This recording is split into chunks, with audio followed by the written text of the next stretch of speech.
फोटोत जे वडील आणि मुलगा दिसत आहेत त्यांना पोलिसांनी कोरोनात मारलंय म्हणून त्यांना शिक्षा झाली।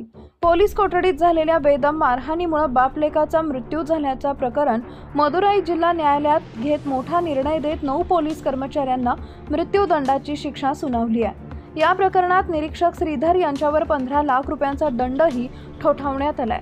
या प्रकरणातील दोषींमध्ये निरीक्षक श्रीधर, उपनिरीक्षक बालाकृष्णन व रघु गणेश तसेच पोलीस कर्मचारी मुरुगन समदुरई, मुथुराजा चेल्लादुरई, थॉमस फ्रान्सिस आणि वेलई मुथू यांचा समावेश आहे। न्यायालयानं निरीक्षणात म्हटलंय की बाप-लेकाला सुडबुद्धीनं निर्वस्त्र करून अमानुष मारहाण करण्यात आली। हा प्रकार ऐकूनही अंगावर शहारे येतात।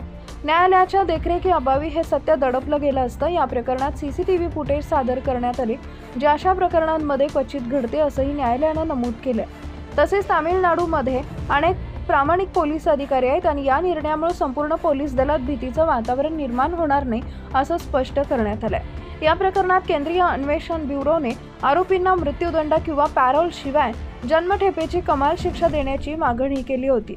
ही घटना 19 जून 2020 रोजी घडली होती। लॉकडाऊनच्या दरम्यान दुकान वेळापेक्षा जास्त वेळ उघडे ठेवल्याच्या आरोपावरून व्यापारी पी जयराज आणि त्यांचा मुलगा जय मेडिक्स यांना अटक करण्यात आली होती। त्यांना सथानकुलम पोलीस ठाण्यात नेऊन नंतर न्यायालयीन कोठडीत पाठवण्यात आले। काही दिवसातच दोघांचा मृत्यू झाला। कुटुंबियांनी पोलीस कोठडीत मारहाण केल्याचा आरोप केला होता। या घटनेनंतर मद्रास उच्च न्यायालयाच्या निर्देशानुसार सुरुवातीची चौकशी CBCID कडून करण्यात आली। त्यानंतर प्रकरणाची चौकशी CBI कडे सोपवण्यात आली। तपासादरम्यान एक निरीक्षक, 2 उपनिरीक्षक आणि इतर पोलीस कर्मचाऱ्यांसह एकूण 10 जणांना अटक करण्यात आली होती। नंतर या सर्वांवर खुनाचा गुन्हा दाखल करण्यात आला।